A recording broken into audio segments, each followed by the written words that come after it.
வணக்கம் மக்களே, சற்று முன் கிடைத்த தகவல் ஒன்றை பார்க்க போகிறோம். திமுகவின் முக்கிய மாற்றம், ஸ்டாலின் போடும் புதிய பிளான், திடீர் தகவல். இந்த ஒரு தகவலை பற்றி தான் நாம் பார்க்க போகிறோம். தகவலை பார்ப்பதற்கு முன்னதாக நீங்கள் நம்மளுடைய சேனலுக்கு புதிய பார்வையாளர்களாக இருந்தீர்கள் என்றால் மறக்காமல் நம்மளுடைய சேனலை சப்ஸ்கிரைப் செய்து வைத்துக் கொள்ளுங்கள் மக்களே. கூட இருக்க பெல்லைக்கனும் ஆளில் கொடுத்து வைங்க. இப்போ தான் அரசியல் சார்ந்த காணொலிகளாம் நீங்கள் தினசரி உடனுக்குடன் தொடர்ந்து தெரிந்து கொள்ள முடியும். இப்போ வாங்க வீடியோக்குள்ளே போடலாம். தற்பொழுது பெருமிதத்தில் இருந்து கொண்டிருக்கக்கூடிய கட்சிகளாக தமிழகத்தில் விளங்கி கொண்டிருக்கிறது திராவிட முன்னேற்ற கழகம். அந்த வகையில் தற்பொழுது திமுக தற்பொழுது அமைப்பு ரீதியாக உள்ள மாவட்டங்களில் எண்ணிக்கையை 78 இருந்து 100 உயர்த்தியிருப்பதாக தகவல்களும் ஒரு பக்கம் வெளியாகியுள்ளது. புதியதாக நியமிக்கப்பட்ட உள்ள மாவட்ட செயலாளர்கள் பதவிகளில் பெண்கள், இளைஞர்களுக்கு முன்னுரிமை அளிக்க முடிவு செய்துள்ளதாம். தேர்தல் தோல்வி குறித்து ஆராய அமைக்கப்பட்ட குழுவின் முழுமையான அறிக்கைக்கு பிறகு மாற்றங்களை செய்ய ஸ்டாலின் அவர்கள் திட்டமிட்டு வருவதாக கூறப்படுகிறது.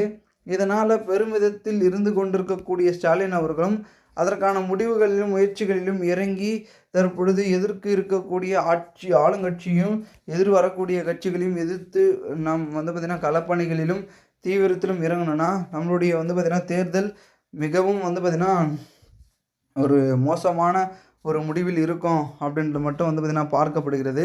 கண்டிப்பாக பார்த்திங்கன்னா இந்த 2026 தேர்தல் களமானது மிக தீவிரத்திலும் தீவிரமாக பார்த்திங்கன்னா இருந்திருக்கக்கூடிய ஒரு தேர்தல் களமாக தான் இது பார்க்கப்படுகிறது. அரசியல் வட்டாரத்தில் பார்த்திங்கன்னா குறிப்பிட்டு பார்த்திங்கன்னா பேசக்கூடிய ஒரு சூழல் இருந்துகிட்ருக்கு. இப்படி இருக்கும் பட்சத்தில் பார்த்திங்கன்னா 2026 தேர்தலுக்கு பிறகு நிறைய விதமான முடிவுகளை திமுக அதிரடி மேல் அதிரடி எடுத்து கொண்டிருக்கிறது. ஏனென்றால் தற்பொழுது ஆளுங்கட்சியாக இருந்து தற்பொழுது எதிர்க்கட்சியாக பயணிக்கக்கூடிய சூழலுக்கு தள்ளப்பட்டிருப்பதன் காரணமாக மீண்டும் ஆளுங்கட்சி ஆகுவதற்கு என்ன மாதிரியான முடிவுகளை எடுக்க வேண்டும், என்ன மாதிரியான அரசியல் ஸ்ட்ராட்டஜிகளை கொண்டு வரலாம் அப்படின்றத திமுகவில், குறிப்பாக திமுகவின் தலைவராக விளங்கக்கூடிய ஸ்டாலின் அவர்கள் பார்த்திங்கன்னா மு க ஸ்டாலின் அவர்கள் அதற்கான முடிவுகளையும் முயற்சிகளையும் தீவிரம் காட்டி வருகிறார் அப்படின்ற பேச்சுக்கள் அதிகமாகவே ஒலிக்க ஆரம்பித்திருக்கிறது.